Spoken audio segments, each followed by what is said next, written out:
13 अगस्त 1972 पाकिस्तान के रावलपिंडी में मौजूद एक कड़ी सुरक्षा वाले प्रिजनर ऑफ वॉर यानी POW कैंप में वो रात इतिहास बनने वाली थी। यही वो कैंप था जहां 1971 के भारत पाकिस्तान युद्ध के बाद भारतीय वायुसेना के 12 पायलटों को बंदी बनाकर रखा गया था। कैंप की सुरक्षा इतनी सख्त थी कि कोई सोच भी नहीं सकता था कि यहां से कोई जिंदा बाहर निकल पाएगा। चारों तरफ ऊंची ऊंची दीवारें, दीवारों के ऊपर काटीले तार, हर जगह हथियारबंद पाकिस्तानी सैनिक। लेकिन इसी नामुमकिन जगह पर 3 ऐसे भारतीय पायलट मौजूद थे जिनके इरादे किसी दीवार, किसी तार और किसी बंदूक से डरने वाले नहीं थे।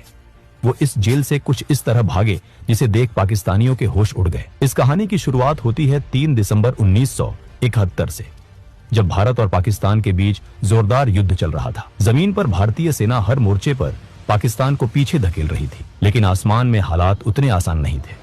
पाकिस्तान के जफरवाल शहर के पास बना एक ऊंचा वॉच टावर भारतीय वायुसेना के लिए बड़ी परेशानी बन चुका था। वहां से पाकिस्तानी सेना भारतीय मूवमेंट पर नजर रखती थी और कई बार भारतीय विमानों पर सटीक फायरिंग भी की जाती थी। इस वॉच टावर को तबाह करने की जिम्मेदारी दी गई भारतीय वायुसेना के जाबाज पायलट दिलीप पारुलकर को। दिलीप पारुलकर अपने साहस, अनुशासन और हिम्मत के लिए जाने जाते थे। उन्हें पता था कि मिशन आसान नहीं है, लेकिन देश के लिए यह जोखिम उठाना जरूरी था। 10 दिसंबर 1971 को दिलीप पारुलकर अपने सुखोई 7 फाइटर जेट के साथ मिशन पर निकले। जैसे ही वो वॉच टावर के पास पहुंचे, पाकिस्तान की एंटी एयरक्राफ्ट गनों ने जबरदस्त फायरिंग शुरू कर दी। गोलियां सीधे उनके जेट की तरफ आ रही थी। कुछ ही पलों में उनका विमान बुरी तरह डैमेज हो गया। हालात बिगड़ते देख पारुलकर ने बिना समय गवाए इजेक्ट किया। उनकी जान तो बच गई, लेकिन किस्मत ने उन्हें दुश्मन की जमीन पर उतार दिया। जमीन पर उतरते वक्त पारुलकर पहले से घायल थे। दर्द से जूझते हुए वो खुद को संभाल ही रहे थे कि आसपास के पाकिस्तानी आम लोग वहां जमा होने लगे। भीड़ दुश्मन चिल्लाने लगी। देखते ही देखते लोगों ने उन्हें पीटना शुरू कर दिया। उनका सामान छीन लिया गया। चोट, थकान और मारपीट की वजह से पारुलकर वहीं बेहोश हो गए। अगर थोड़ी भी देर हो जाती तो शायद भीड़ उन्हें जान से मार देती, लेकिन तभी पाकिस्तानी सैनिक वहां पहुंच गए। सैनिकों ने भीड़ को हटाया और कहा, यह जिंदा हमारे ज्यादा काम का है। इस तरह दिलीप पारुलकर को मौत के मुंह से निकालकर हिरासत में ले लिया गया। जब पारुलकर को होश आया तो उन्होंने खुद को एक अंधेरी, तंग और सीलन भरी कोठरी में बंद पाया। सामने एक पाकिस्तानी अधिकारी खड़ा था। उसने कागज और पेंसिल उनकी तरफ बढ़ाए और कहा, आदमपुर एयरबेस का नक्शा बनाओ। आदमपुर एयरबेस भारतीय वायुसेना का एक बेहद अहम ठिकाना था। पारुलकर ने तुरंत मना कर दिया। इसके बाद शुरू हुआ टॉर्चर का सिलसिला। आखिरकार भारी दबाव में आकर पारुलकर ने नक्शा बना दिया।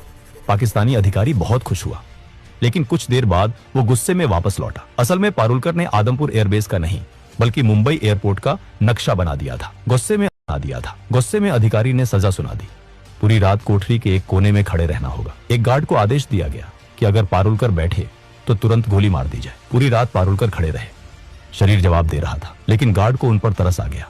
उसने धीरे से कहा, सुबह तक बैठ जाओ, अगर कोई आएगा तो मैं खास दूंगा, तब तुम खड़े हो जाना। इसके बाद कई रातें पारुलकर ने उसी अंधेरी कोठरी में बिताई। लगातार टॉर्चर हुआ, लेकिन उन्होंने अपने मुंह से कुछ नहीं निकाला। आखिरकार पाकिस्तानी अधिकारी भी थक गए और कुछ दिनों बाद उन्हें बाकी भारतीय बंदियों के साथ एक ही कैंप में डाल दिया गया। यही था रावलपिंडी का POW कैंप, जहां भारतीय वायुसेना के 12 पायलट कैद थे। यहां पारुलकर को पता चला कि बाकी साथियों के साथ भी ऐसा ही बर्ताव हुआ था। सबने दर्द सहा था, लेकिन किसी का हौसला नहीं टूटा था। इस कैंप के इंचार्ज थे उस्मान हामिद। वो भारतीय पायलटों के साथ सम्मान से पेश आते थे। हालांकि कई पाकिस्तानी अधिकारियों को ये बात बिल्कुल पसंद नहीं थी। उसी उस्मान हामिद ने भारतीय पायलटों को एक कैसेट प्लेयर और एक एटलस दिया। शायद उन्हें अंदाजा भी नहीं था कि ये छोटी सी मदद आगे चलकर कितनी बड़ी कहानी लिखेगी। 25 दिसंबर 1971 को कैंप में खबर पहुंची, ढाका में पाकिस्तान ने सरेंडर कर दिया है। भारत युद्ध जीत चुका है। 93,000 पाकिस्तानी सैनिक भारत की कायद में थे। कैंप में खुशी की लहर दौड़ गई। सबको लगा कि अब जल्द ही वो घर लौटेंगे, लेकिन दिलीप पारुलकर का मन कुछ और कह रहा था। उन्हें पता था कि कैदियों की अदला बदली में लंबा वक्त लग सकता है। उन्होंने साथियों से कहा, अगर हम यहां बैठे रहे तो शायद सालों लग जाए, क्यों ना हम खुद ही रास्ता निकालें। पहली बार किसी ने उनका साथ नहीं दिया, लेकिन पारुलकर हार मानने वाले नहीं थे। उनके दिमाग में एक बीज पड़ चुका था, आजादी का बीज, और यही बीज आने वाले महीनों में एक ऐसी योजना में बदलने वाला था जो रावलपिंडी की दीवारों को हिला देने वाली थी। 25 दिसंबर 1971 के बाद रावलपिंडी POW कैंप में एक अजीब सी खामोशी फैल गई थी। बाहर की दुनिया में जंग खत्म हो चुकी थी, लेकिन इन 12 भारतीय पायलटों के लिए लड़ाई अभी बाकी थी। सबको उम्मीद थी कि भारत और पाकिस्तान के बीच युद्ध बंदियों की अदला बदली जल्द होगी। लेकिन दिन बीतते गए, हफ्ते गुजर गए और कोई ठोस खबर नहीं आई। दिलीप पारुलकर को अंदर ही अंदर ये महसूस हो रहा था कि सरकारों की बातचीत में बहुत समय लग सकता है। उनका मन मानने को तैयार नहीं था कि वो बस इंतजार करते रहे। उनके लिए आजादी का मतलब था खुद के दम पर निकलना। शुरुआत में उन्होंने एक अलग योजना सोची। जब रात को टॉयलेट जाने के लिए एक सिपाही उनके साथ आता था, तब उसकी बंदूक छीनकर उसे ढाल बनाकर बाहर निकलने का प्लान बनाया गया। लेकिन ये रास्ता बहुत जोखिम भरा था। काफी सोच विचार के बाद पारुलकर ने यह प्लान खुद ही छोड़ दिया। समय बीतता गया, कई महीने गुजर चुके थे, लेकिन भारत सरकार की तरफ से कोई हलचल नहीं दिख रही थी। इसी दौरान कैंप में मायूसी बढ़ने लगी। तब पारुलकर ने एक बार फिर अपने साथियों से बात की। इस बार दो लोग आगे आए, MS ग्रेवाल और हरीश सिंह जी। तीनों ने तय किया कि अगर किस्मत ने मौका दिया है तो वो उसका इस्तेमाल जरूर करेंगे। अब शुरू हुआ असली प्लान। सबसे पहले उन्होंने कैंप के इंचार्ज उस्मान हदीद द्वारा दिए गए एटलस को ध्यान से पढ़ना शुरू किया। रात रात भर वो नक्शे देखते, रास्ते समझते और संभावनाएं तलाशते। प्लान साफ था। जेल से निकलने के बाद सीधे भारत पाकिस्तान बॉर्डर जाना बहुत खतरनाक था, क्योंकि युद्ध के बाद वहां सुरक्षा बेहद सख्त थी। इसलिए उन्होंने तय किया कि वो पहले अफगानिस्तान की तरफ जाएंगे और वहां से किसी तरह भारत पहुंचेंगे। अगला कदम था सही सेल चुनना। उन्हें ऐसा सेल चाहिए था जो कैंप की बाहरी दीवार के सबसे पास हो, जहां गार्ड कम आते जाते हों। काफी निरीक्षण के बाद उनकी नजर पड़ी सेल नंबर 4 पर। लेकिन उस सेल में शिफ्ट होना आसान नहीं था। यहीं पर पारुलकर की समझदारी काम आई। उनका व्यवहार गार्ड्स के साथ हमेशा ठीक रहा था। धीरे धीरे उनकी कुछ सिपाहियों से जान पहचान हो गई थी।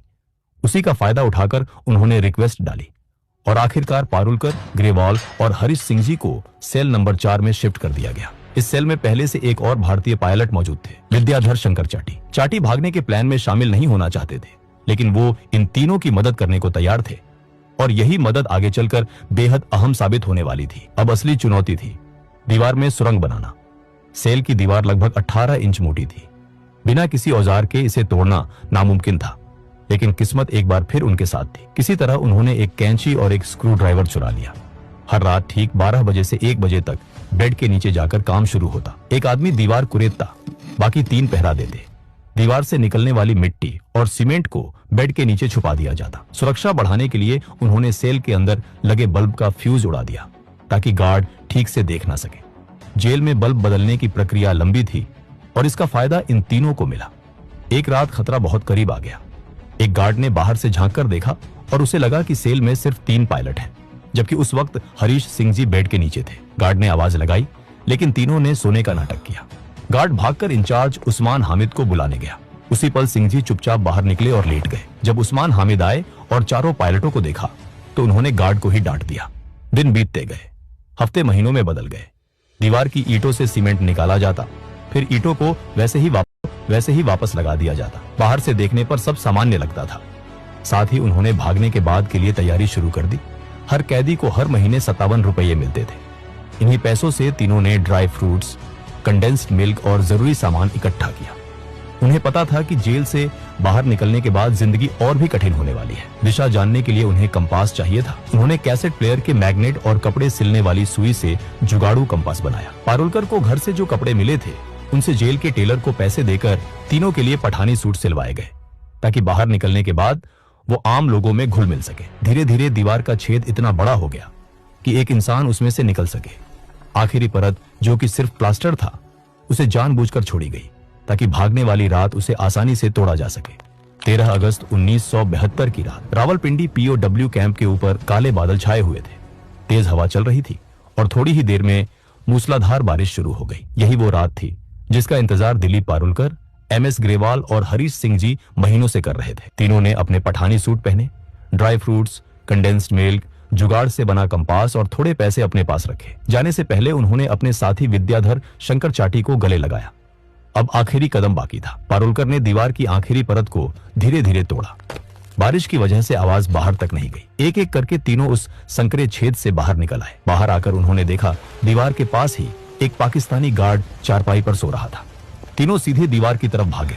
कुछ कपड़ों को बांधकर उन्होंने रस्सी बनाई, उसे ऊपर फेंका और दीवार के काटीले तारों के पार अटका दिया। पहले पारुलकर, फिर ग्रेवाल और आखिर में हरीश सिंह जी दीवार फांदकर दूसरी तरफ उतर गए। अब वो जेल से बाहर थे, लेकिन असली लड़ाई अब शुरू होने वाली थी। तीनों तेजी से भागते हुए बस स्टैंड पहुंचे। किस्मत उनके साथ थी। उन्हें पेशावर जाने वाली बस मिल गई। पूरी रात सफर करने के बाद सुबह करीब 6 बजे वो पेशावर पहुंच गए। यहाँ सबसे बड़ा खतरा पहचान का था। अगर उनसे कलमा पढ़ने को कहा जाता या मेडिकल चेक होता तो तुरंत पकड़े जाते। इसलिए तीनों ने खुद को क्रिश्चियन बताने का फैसला किया। पेशावर से उन्होंने एक और लोकल बस ली और सुबह करीब 9:30 पर लंडी कोटल पहुंचे। उधर सुबह 11 बजे रावलपिंडी के वॉर कैंप में अचानक हड़कंप मच चुका था। पाकिस्तानी गार्ड्स को पता चल गया था कि तीनों भारतीय पायलट भाग चुके हैं। जब गार्ड्स उनके सेल में पहुंचे और दीवार में बना वो बड़ा सा सुराख देखा तो कुछ पल के लिए सब सन्न रह गए। किसी को यकीन ही नहीं हो रहा था कि इतनी कड़ी सुरक्षा के बावजूद ये नामुमकिन काम हो गया। गार्ड्स गुस्से से तमतमा उठे। उन्हें लगा कि अगर सीनियर अफसरों को सच्चाई पता चली तो सजा उन्हीं को मिलेगी। इसी गुस्से और डर में उन्होंने सोचा कि विद्याधर शंकर चाटी, जिन्होंने इन तीनों की मदद की थी, उन्हें गोली मार दी जाए। फिर सीनियर्स को यह बताया जाए कि चाटी भी भागने की कोशिश कर रहे थे, इसलिए मजबूरी में उन्हें मारना पड़ा। लेकिन सीनियर अफसरों को जल्दी ही साफ जानकारी मिल गई कि असल में कितने कैदी भागे हैं। इसी वजह से गार्ड्स चाटी को मारने की हिम्मत नहीं कर पाए। उधर जेल से दूर निकल चुके तीनों पायलटों के सामने अगली सबसे बड़ी चुनौती खड़ी थी। अब उन्हें अफगानिस्तान में दाखिल होने के लिए तोरखम बॉर्डर पार करना था, जो वहां से सिर्फ 5 किलोमीटर दूर था। दूरी कम थी, लेकिन सबसे बड़ी समस्या यह थी कि उन्हें रास्ता बिल्कुल नहीं पता था। उन्होंने अपने पास मौजूद एटलस में देखा कि तोरखम बॉर्डर के पास एक जगह दिखाई गई थी, लंडी खाना रेलवे स्टेशन। नक्शे के हिसाब से अगर वो वहां पहुंच जाते तो वहीं से होते हुए तोरखम बॉर्डर जाना आसान हो सकता था। लेकिन उन्हें यह नहीं पता था कि यह नक्शा बहुत पुराना था और लंडी खाना रेलवे स्टेशन 1932 में ही बंद हो चुका था। तीनों एक चाय की टपरी पर पहुंचे और वहां खड़े एक आदमी से पूछा, लंडी खाना कैसे जाए? ये सुनते ही आसपास के लोग उन्हें घूरने लगे। तभी एक आदमी आगे आया और सख्त लहजे में पूछा, तुम कौन हो, कहां से आ रहे हो और कहां जा रहे हो? पारुलकर ने जवाब दिया, हम पाकिस्तान एयरफोर्स के अफसर हैं, छुट्टी पर हैं और घूमने जा रहे हैं। दुर्भाग्य से वो आदमी तहसीलदार का क्लर्क था। उसे शक हो गया। उसने कहा, यहाँ इस नाम की कोई जगह नहीं है। भीड़ बढ़ने लगी। उस आदमी ने ताना मारा, तुम तीनों बंगाली हो ना, अफगानिस्तान भाग रहे हो? ग्रेवाल ने हंसते हुए कहा, क्या हम आपको बंगाली लगते हैं? लेकिन शक और गहरा गया। तीनों को पकड़कर तहसीलदार के पास ले जाया गया। वहां भी उन्होंने खुद को पाकिस्तानी एयरफोर्स अफसर बताया, लेकिन तहसीलदार ने भरोसा नहीं किया। आखिरी दाव खेलते हुए पारुलकर ने कहा, हमने अपने वतन के लिए खून पसीना बहाया है। अगर आपको भरोसा नहीं है तो पाकिस्तान एयरफोर्स के एडीसी उस्मान हामिद से बात करवा दीजिए। पारुलकर को लगा था कि इससे वो बच जाएंगे, लेकिन यही बात उनकी सबसे बड़ी गलती बन गई। तहसीलदार ने तुरंत उस्मान हामिद को फोन किया और दिलीप से बात करवाई। दिलीप को बात करनी ही पड़ी। इसी पल उस्मान हामिद को समझ आ गया कि तीनों वही भारतीय पायलट हैं जो रावलपिंडी कैंप से भागे हैं। उस्मान हामिद ने तहसीलदार से फोन पर कहा, ये हमारे लोग हैं, जब तक हमारे सिपाही वहां नहीं पहुंचते इन्हें सुरक्षित रखा जाए। कुछ घंटों बाद पाकिस्तानी सैनिक आए और तीनों को दोबारा रावलपिंडी ले जाया गया। उन्हें 30 दिन की सॉलिटरी कन्फाइनमेंट की सजा दी गई। इसके बाद सभी भारतीय पायलटों को रावलपिंडी से हटाकर फैसलाबाद की जेल भेज दिया गया, जहां 500 से ज्यादा भारतीय POWs रखे गए थे। इसी दौरान भारत और पाकिस्तान के बीच युद्ध बंदियों की अदला बदली पर बातचीत तेज हो गई। आखिरकार दिसंबर 1972 में पाकिस्तान के राष्ट्रपति जुल्फिकार अली भुट्टो ने सभी भारतीय युद्ध बंदियों को रिहा करने का ऐलान कर दिया। जब ये भारतीय जवान वगाह बॉर्डर से भारत लौटे तो वहां इंसानों का सैलाब उमड़ पड़ा। हजारों लोग तिरंगे लेकर खड़े थे। नारों की गूंज थी। सैनिकों की आंखों में आंसू और चेहरे पर गर्व था। ये कहानी सिर्फ एक जेल से भागने की नहीं थी, ये कहानी थी हौसले की। ये कहानी थी उस जज्बे की जो सलाखों के पीछे भी आजाद रहना जानता है। और रावलपिंडी की वो दीवारें आज भी शायद याद करती होंगी कि कभी 3 भारतीय पायलट उन्हें चकमा देकर निकल गए थे। दोस्तों, अगर वीडियो पसंद आया हो तो वीडियो को एक लाइक जरूर करें और चैनल को भी सब्सक्राइब जरूर करें। हम ऐसे ही वीडियो हर हफ्ते लाते रहेंगे। तब तक के लिए जय हिंद।